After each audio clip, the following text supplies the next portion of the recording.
So mga tol, magandang balita at malungkot na balita nga po para sa ating mga Pinoy boxing fans. Unahin na po natin ang magandang balita. Sa kakatapos lang po ng laban ng mga Pilipino sa 19th Asian Games sa China, panalo nga po itong Pinoy na 18 years old na si Mark Ashley Fajardo. 10 seconds nga lang po, pinabagsak na agad nito ang kalaban niyang taga-Bhutan na si Dorji Wangdi, 30 years old. Hindi nga po pinagpawisan ng Pinoy mga tol. Knockout agad ang kalaban sa round 1 pa lang. Samantala, panalo nga din po si Yumar Marshall sa laban nito sa light heavyweight division sa Asian Games. Tinalo po niya ang kalaban niyang si Dalay Gansurig ng Mongolia. Via unanimous decision, bumagsak nga po itong kalaban ni Yumar Marshall sa round 3 pero natapos po nito ang round.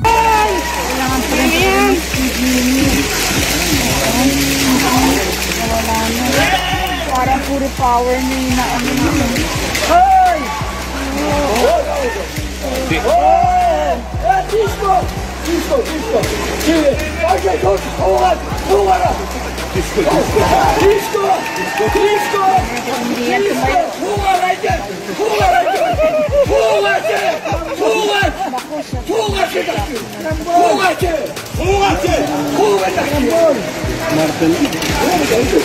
Isa pa!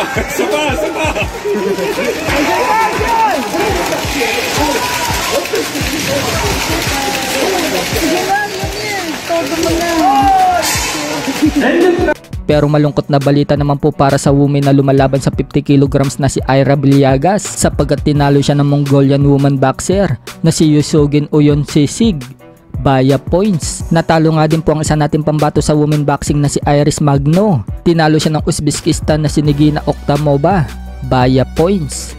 Samantala, malungkot na balita nga din po para sa Pinoy na lumaban sa pro kahapon sapagkat hindi po maganda ang kalagayan ni Gary Tamayo.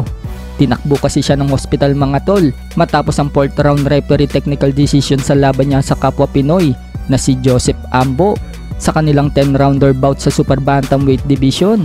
Lamang po sana sa score itong si Tamayo, subalit pagdating ng round 4, bigla na nga lang po ng hina itong si Tamayo. Marami ang nagsasabi mga tol na maraming beses daw kasi tinamaan sa batok itong si Tamayo pero hindi daw napansin ng referee.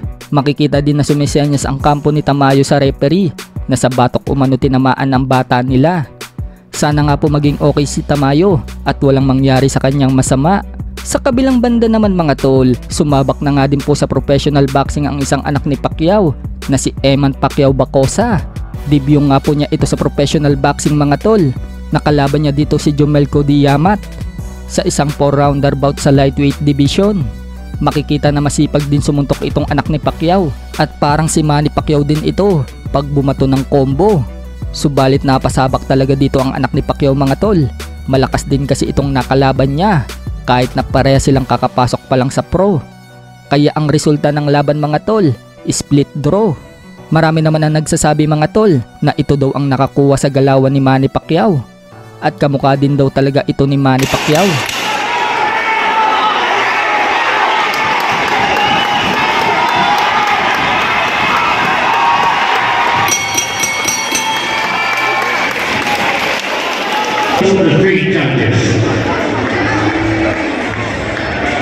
Judge Garcia scoring 39-37, Kundiaman. Judge Lopez scoring 39-37, Bacosa. Judge Bridges scoring 38-38,